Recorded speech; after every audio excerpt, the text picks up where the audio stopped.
हमारा 8th main topic regulation of gene expression. तो इसमें एक सब टॉपिक है लैक ओपेरर। ओके, सबसे पहले रेगुलेशन ऑफ जीन एक्सप्रेशन की बात करते हैं। तो हमारे सेल में जो जीन्स है वो एक्सप्रेस किए जाते हैं एक पर्टिकुलर फंक्शन के लिए, परफॉर्म अ पर्टिकुलर फंक्शन, या फिर बोल सकते हैं set of function. For example जैसे एंजाइम है जिसको हम बीटा लैक्टोसिडेस बोलते हैं, ये सिंथाइज्ड होता है बाय ई कोली और इसको यूज़ किया जाता है catalyse as a catalyst the hydrolysis of disaccharides lactose into galactose and glucose which the bacteria use as a source of energy। Okay, अगर बैक्टीरिया जो है उसके अंदर लैक्टोज नहीं है around them to be utilize for energy source, they would no longer require the synthesis of enzyme beta galactosidase. Clear है? तो ये क्या है, एक मेटाबॉलिक, फिजियोलॉजिकल और इन्वायरमेंटल कंडीशन है जो रेगुलेट करती है एक्सप्रेशन ऑफ जीन्स को। दो तरह की जीन्स रेगुलेशन होती है, पॉजिटिव और नेगेटिव।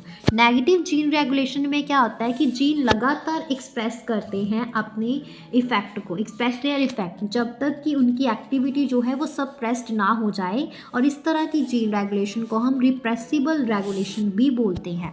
और रिप्रेशन जो है वो किसकी वजह से होती है, is due to product of regulatory gene.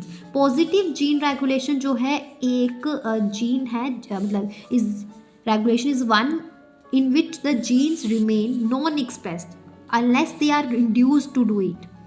Positive gene regulation is one in which the genes remain non-expressed unless they are induced to do it, और इसको हम इंड्यूसिबल रेगुलेशन भी बोलते हैं। यूकैरियोट्स में क्या होता है कि could be exerted at transcription level, मतलब फॉर्मेशन होता है प्राइमरी ट्रांसक्रिप्ट का, प्रोसेसिंग लेवल होता है, मतलब रेगुलेशन ऑफ स्प्लाइसिंग होती है, ट्रांसपोर्ट होता है एमआरएनए का from a nucleus to cytoplasm, translational level आता है यूकैरियोट्स में। और प्रोकैरियोट्स में क्या होता है कि control the rate of a transcription initiation is the predominate site for control of a gene expression. इसमें क्या होता है कि ट्रांसक्रिप्शन यूनिट जो है प्रोकैरियोट्स में वो क्या करती है, activity of RNA polymers at a given promoter, फिर उसके बाद क्या होता है, is in turn regulated by interaction with accessible protein.